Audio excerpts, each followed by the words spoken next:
اللهم صل على محمد وعلى آل محمد كما صليت على إبراهيم وعلى آل إبراهيم إنك حميد مجيد اللهم بارك على محمد وعلى آل محمد كما باركت على إبراهيم وعلى آل إبراهيم إنك حميد مجيد الحمد لله وحده الصلاة والسلام على من لا نبي بعده السلام عليكم ورحمة الله وبركاته।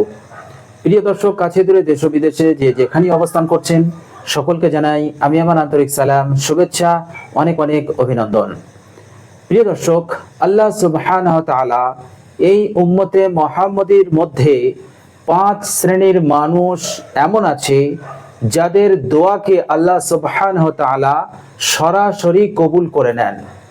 প্রিয় দর্শক, আল্লাহ সুবহানাহু ওয়া তাআলা নিজের ইজ্জতের কসম খেয়ে বলছেন যে আমি আমার ইজ্জতের কসম খেয়ে বলছি যে আমি অবশ্যই তাদের দোয়াকে আমি কবুল করে নেব।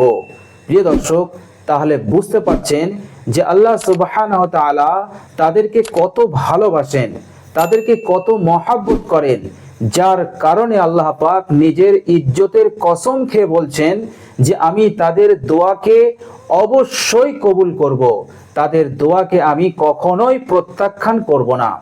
এর মতলব দাঁড়াচ্ছে যে তারা যখন আল্লাহ সুবহানাহু ওয়া তাআলার কাছে দুহাত তুলে দোয়া করবে তো তাদের দোয়া কবুল হয়েই যাবে, এর মধ্যে কোনো সন্দেহ নেই।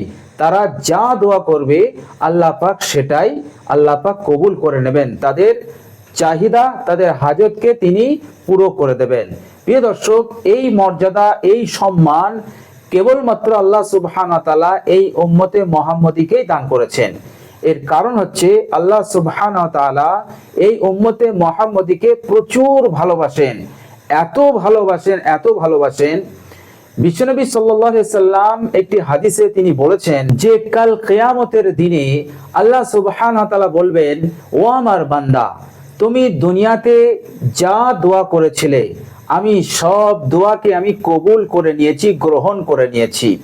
ও আমার বান্দা, তুমি অমক অমক সময় অমক অমক জায়গায় তুমি এই বলে আমার কাছে প্রার্থনা করেছিলে, তুমি যত প্রার্থনা করেছিলে তন্মধ্যে কিছু প্রার্থনা, কিছু দোয়ার ফল তুমি দুনিয়াতে পাওনি।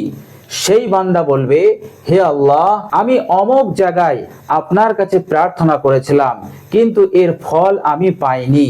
আল্লাহ সুবহানাহু ওয়া তাআলা বলবেন যে সেই দোয়াকেও আমি কবুল করে নিয়েছিলাম কিন্তু এর ফল আমি দুনিয়াতে দেইনি।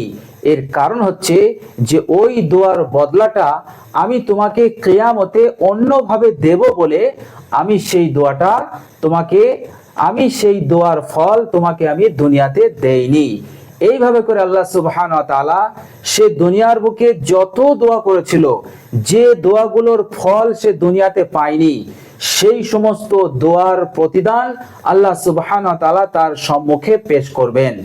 যখন সে আল্লাহ সুবহানাহু ওয়া তাআলার সেই দেওয়া প্রতিদানগুলো দেখবে তখন সে আফসোস করতে থাকবে, এই বলে আফসোস করতে থাকবে যে আমার একটি দোয়াও যদি কবুল না হতো তাহলে আজকের দিনে আমি সমস্ত দোয়ার প্রতিদান আমি পেয়ে যেতাম।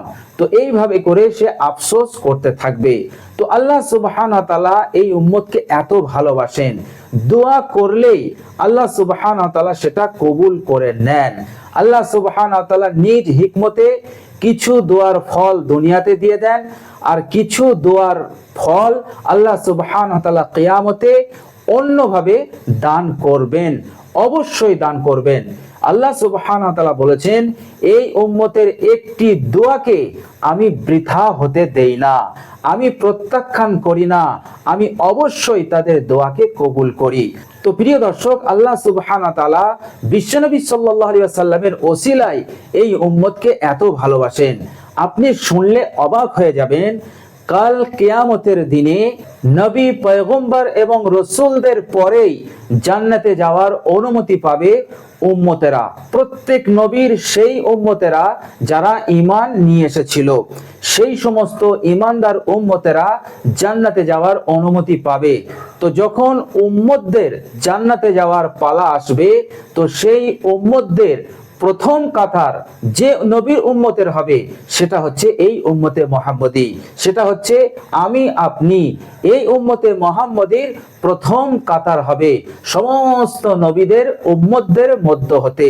আল্লাহ সুবহানাহু ওয়া তাআলা এই উম্মতকে এত ভালোবাসেন, আপনি শুনলে আরো অবাক হয়ে যাবেন।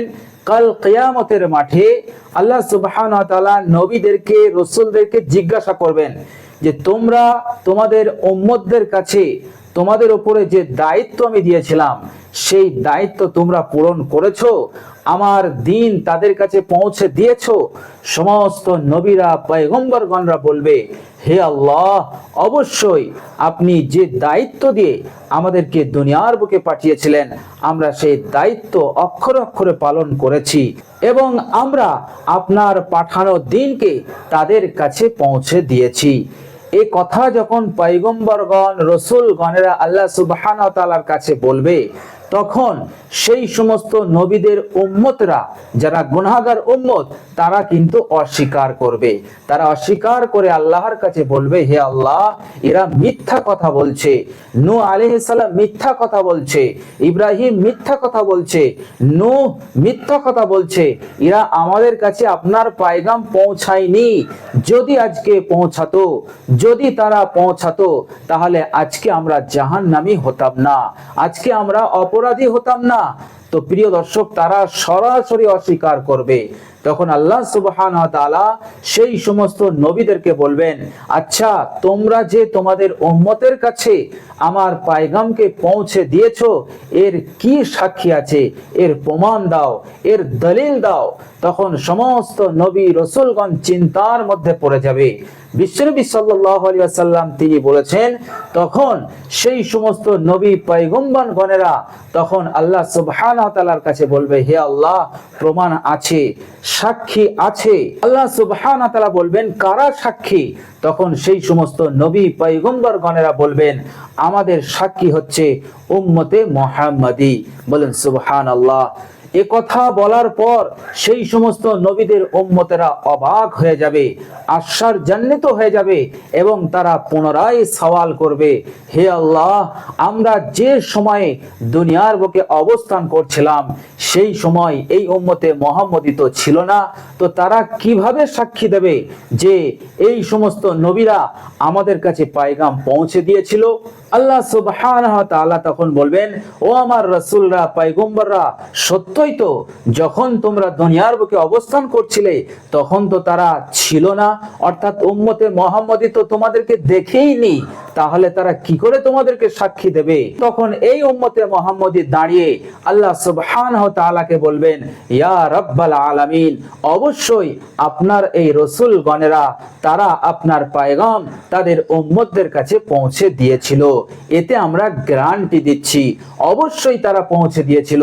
পৌঁছানোর ব্যাপারে তারা কোনো রকম অলসতা করেনি। এরপর আল্লাহ সুবহানাহু ওয়া তাআলা উম্মতে মুহাম্মদীকে জিজ্ঞাসা করবেন, তোমরা কিসের উপরে ভিত্তি করে সাক্ষী দিচ্ছ? তোমরা তো এদেরকে দেখোনি।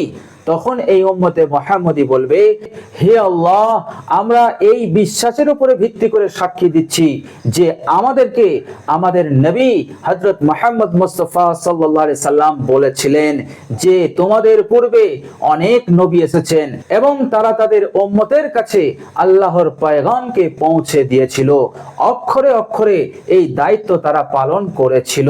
এ কথা আমাদের নবী হযরত মুহাম্মদ সাল্লাল্লাহু আলাইহি সাল্লাম বলেছিলেন এবং আমরা হযরত মুহাম্মদ মুস্তাফা সাল্লাল্লাহু আলাইহি সাল্লামের কথাকে আমরা বিশ্বাস করি, আমরা তার কথাকে আমরা মনে প্রাণে বিশ্বাস করি।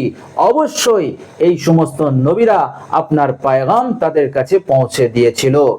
এরপর উম্মতে মুহাম্মদী আরেকটা কথা বলবে, হে আল্লাহ, আর আমরা কোরআন থেকে জেনেছি যে কোরআন আপনি হযরত মুহাম্মদ সাল্লাল্লাহু আলাইহি সাল্লামের উপরে নাজিল করেছিলেন, সেই কোরআন পড়ে আমরা জেনেছি যে হযরত নূহ আলাইহিস সালাম আপনার পয়গামকে তার উম্মতদের কাছে পৌঁছে দিয়েছে। হযরত ইব্রাহিম আলাইহিস সালাম, হযরত মুসা আলাইহিস সালাম, হযরত ঈসা আলাইহিস সালাম, সমস্ত পয়গম্বরগণেরা আপনার পয়গামকে, আপনার দ্বীনকে তাদের নিজ নিজ উম্মতের কাছে পৌঁছে দিয়েছিল। এরপর আল্লাহ সুবহানাহু ওয়া তাআলা বলবেন, আমার কোরআন সত্য এবং আমার হাবিবও সত্য। আমার হাবিব যা বলেছেন সত্য এবং কোরআনও সত্য। সুতরাং উম্মতে মুহাম্মদীর সাক্ষী গ্রহণ করা হলো। এরপর সমস্ত পয়গম্বর এবং সমস্ত নবী রসুল গানেরা মুক্তি পেয়ে যাবে। বলুন সুবহানাল্লাহ। তো এত মর্যাদা, এত সম্মান এই উম্মতে মুহাম্মদীকে দান করেছেন। তো আল্লাহ সুবহানাহু ওয়া তাআলা এই উম্মতে মুহাম্মদীর 5 শ্রেণীর মানুষের দোয়াকে তিনি গ্রহণ করে নেন, কবুল করে নেন। তিনি নিজের কসম খেয়ে বলছেন, অবশ্যই আমি তাদের দোয়াকে কবুল করে নেব। প্রিয় দর্শক, চিন্তার কোনো কারণ নেই, ওই 5 শ্রেণীর মধ্যে আপনিও একজন পড়ে যাবেন। সুতরাং আপনি যখনই আল্লাহ সুবহানাহু ওয়া তাআলার কাছে দোয়া করবেন, সে দোয়া কবুল হয়েই যাবে, এর মধ্যে কোনো সন্দেহ নেই। কারণ আল্লাহ সুবহানাহু ওয়া তাআলা নিজের সত্তার কসম খেয়ে বলেছেন। প্রিয় দর্শক, সেই 5 শ্রেণীর মধ্যে প্রথম নম্বর হচ্ছে, বিশ্বনবী সাল্লাল্লাহু আলাইহি সাল্লাম বললেন, সেই 5 শ্রেণীর মধ্যে প্রথম হচ্ছে আল ইমামুল আদিল, অর্থাৎ ন্যায়পরায়ণ বাদশাহ। যে বাদশাহ, যে আমির ন্যায়পরায়ণ, ন্যায় নিয়ে চলে, অন্যায়ের পথ সে ধরে না, অর্থাৎ অন্যায়ের পথে চলে না, সে ন্যায়ের পথে চলে, সত্য বিচার করে, ন্যায় ফয়সালা করে।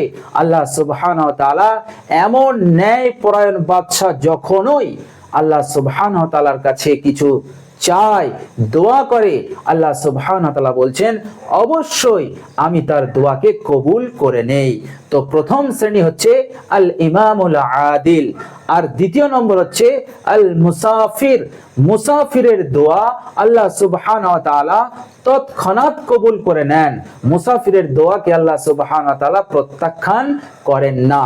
প্রিয় দর্শক, মুসাফির বলা হয় যে ব্যক্তি নিজের এলাকা থেকে 74 কিলোমিটার রাস্তা অতিক্রম করার নিয়ত করে বেরিয়ে পড়েছে, এমন ব্যক্তিকে বলা হয় মুসাফির।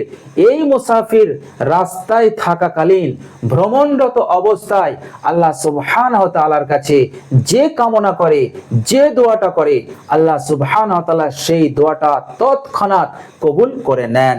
প্রিয় দর্শক, আর তৃতীয় নম্বর হচ্ছে পিতা মাতার দোয়া। পিতা মাতার দোয়াকে আল্লাহ সুবহানাহু ওয়া তাআলা কখনোই প্রত্যাখ্যান করেন না। পিতা মাতা যখন দোয়া করে, আল্লাহ সুবহানাহু ওয়া তাআলা তাদের দোয়াকে অবশ্যই কবুল করে নেন, এর মধ্যে কোনো সন্দেহ নেই। দোয়া যখনই করবে, আল্লাহ সুবহানাহু ওয়া তাআলা কবুল করে নেবেন। আর 4 নম্বর হচ্ছে ওয়াদাওয়াতুল মাজলুম, অর্থাৎ অত্যাচারিত মানুষদের দোয়া। যাদের উপরে জুলুম করা হয়েছে, যাদের উপরে অত্যাচার করা হয়েছে, অন্যায় করা হয়েছে, এমন মানুষকে বলা হয় মাজলুম।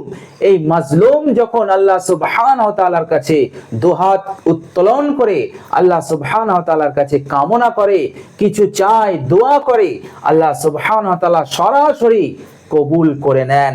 তার দোয়া সপ্তম আকাশ ভেদ করে ডাইরেক্ট আল্লাহ সুবহানাহু ওয়া তাআলার আরশে চলে যায় এবং আল্লাহ সুবহানাহু ওয়া তাআলা তার দোয়াকে গ্রহণ করে নেন এবং সঙ্গে সঙ্গে সে যা চেয়েছে, যা কামনা করেছে, আল্লাহ সুবহানাহু ওয়া তাআলা সেটা দিয়ে দেন।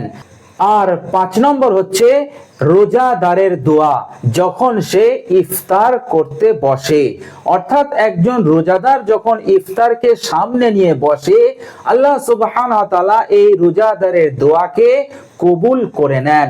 সেই রোজাদার যখনই আল্লাহ সুবহানাহু ওয়া তাআলার কাছে কিছু চাইবে, তৎক্ষণাৎ আল্লাহ সুবহানাহু ওয়া তাআলা তার দোয়াকে গ্রহণ করে নেন, কবুল করে নেন।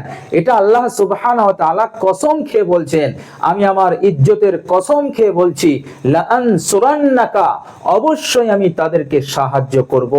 অবশ্যই আমি তাদের দোয়াকে আমি কবুল করে নেব।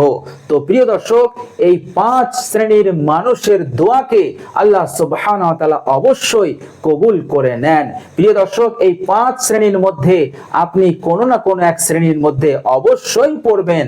প্রিয় দর্শক, যে শ্রেণীর মধ্যে আপনি পড়ুন না কেন, আল্লাহ সুবহানাহু ওয়া তাআলা আপনার দোয়াকে কবুল করে নেবেন।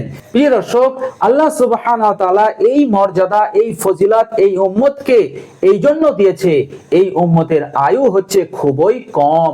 আমাদের পূর্বে যত নবীর উম্মত এসেছে তাদের আয়ু ছিল অনেক অনেক বেশি এবং তারা অনেক অনেক ইবাদত করেছে। প্রিয় দর্শক, হাদিস শরীফের মধ্যে এসেছে পূর্ববর্তী নবীদের যে উম্মতেরা ছিল তারা তো 500 বছর, 600 বছর, 1000 বছর ধরে আল্লাহ সুবহানাহু ওয়া তাআলার ইবাদত করেছে। বিশ্বনবী সাল্লাল্লাহু আলাইহি ওয়াসাল্লাম যখন এসব কথা শুনলেন তখন বিশ্বনবী বলেছিলেন, ইয়া আল্লাহ, আমার উম্মতের আয়ু তো খুবই কম, তাহলে তারা ইবাদত তো খুব কম করতে পারবে, তারা তো বেশি সওয়াব তারা অর্জন করতে পারবে না, তারা তো অন্যান্য নবীদের উম্মতের সমতুল্য হতে পারবে না। তখন আল্লাহ সুবহানাহু ওয়া তাআলা এই উম্মতকে ভালোবেসে কিছু কিছু আমল, কিছু কিছু সময় এমন দান করেছেন, সেই সময়ে এবং সেই আমলগুলোকে যদি এই উম্মত করে, আমরা যদি করি, তো আল্লাহ সুবহানাহু ওয়া তাআলা 500 কেন 500 বছর ইবাদত করলে যে সওয়াব হবে, সামান্য আমলেই আল্লাহ সুবহানাহু ওয়া তাআলা সেই সওয়াবটা আমাদেরকে দান করে দেবেন। বলেন সুবহানাল্লাহ। এই মর্যাদা, এই সম্মান কেবলমাত্র এই উম্মতকেই আল্লাহ সুবহানাহু ওয়া তাআলা দান করেছেন। বলুন সুবহানাল্লাহ। প্রিয় দর্শক, শেষে বলি, আমরা যখন ইফতার সামনে নিয়ে বসবো তখন আমরা কি দোয়া করব, কিভাবে আল্লাহ সুবহানাহু ওয়া তাআলার কাছে দোয়া করতে পারি, যেভাবে দোয়া করলে আল্লাহ সুবহানাহু ওয়া তাআলা এই দুনিয়ার জীবনটাকেও সুখ শান্তিপূর্ণ জীবন বানিয়ে দেবেন, আমাদের সকল হাজতকে পুরো করে দেবেন, আবার মৃত্যুর পর কবরে হাসরে আমরা যেন কামিয়াব হতে পারি। তো প্রিয় দর্শক, আপনি যখন ইফতার সামনে নিয়ে বসবেন, বিশেষ করে আপনি এই দোয়াগুলো পড়তে পারেন। যেমন আপনি পড়তে পারেন, রাব্বিগফির ওয়ারহাম ওয়া আনতা খায়রুর রাহিমিন। এই দোয়াটাও আপনি পড়তে পারেন। প্রিয় দর্শক, আরেকটি দোয়া আপনি পড়তে পারেন, ইয়া ওয়াসিআল ফাজলি ইগফিরলি, ইয়া ওয়াসিআল ফাজলি ইগফিরলি। এই দোয়াটাও আপনি বেশি বেশি পড়তে পারেন। প্রিয় দর্শক, আরেকটি দোয়া আছে, সেটাও পড়তে পারেন, আর সেটা হচ্ছে আল্লাহুম্মা ইন্নী আসআলুকা বিরহমাতিকাল্লাতী ওয়াসিআত কুল্লা শাইইন আন তাগফিরালি। প্রিয় দর্শক, আরেকটি দোয়া আপনি করতে পারেন, আর সেটা হচ্ছে আল্লাহুম্মা ইন্নাকা আফুউন তুহিব্বুল আফওয়া ফাআফু আন্নি। এই দোয়াটাও আপনি করতে পারেন। তো প্রিয় দর্শক, এটা ছাড়াও আপনার মনে যে কামনা আছে, যে আশাটা আছে, যে মনোবাঞ্ছাটা আছে, সেটা আপনি আল্লাহ সুবহানাহু ওয়া তাআলার সম্মুখে নিজের ভাষায় আপনি আল্লাহ সুবহানাহু ওয়া তাআলার কাছে বলতে পারেন। আল্লাহ সুবহানাহু ওয়া তাআলা কসম খেয়ে বলেছেন, অবশ্যই তাদের দোয়াকে আমি কবুল করে নেব। তো প্রিয় দর্শক, খুবই মূল্যবান সময় ইফতারের সময়। তো ইফতারের সময়ে কখনোই আমরা যেন অলসতার সঙ্গে কাটিয়ে না দেই। ইফতারের ওই মূল্যবান সময়টুকু যেন আমাদের দোয়াতে কাটে, অর্থাৎ আমরা যেন দোয়াতে মশগুল থাকি। প্রিয় দর্শক, আল্লাহ সুবহানাহু ওয়া তাআলার কাছে যত চাইবেন আল্লাহ সুবহানাহু ওয়া তাআলা আপনাকে তত ভালোবাসবেন। কারণ যে দোয়া করে, যে চায়, আল্লাহ সুবহানাহু ওয়া তাআলা তাকে প্রচুর ভালোবাসেন। সুতরাং আল্লাহ সুবহানাহু ওয়া তাআলার কাছে বেশি বেশি কামনা করুন, বেশি বেশি আপনি প্রার্থনা করুন, দোয়া করুন। আল্লাহ সুবহানাহু ওয়া তাআলার ভান্ডার হচ্ছে অসীম, অনন্ত। আল্লাহ সুবহানাহু ওয়া তাআলা এই পৃথিবীতে যত মানুষ আছে তাদের সকল চাওয়াকে আল্লাহ পাক যদি পুরো করে দেন, তবুও আল্লাহ সুবহানাহু ওয়া তাআলার অসীম ভান্ডার হতে বিন্দু বরাবর কমই হবে না, কমবে না।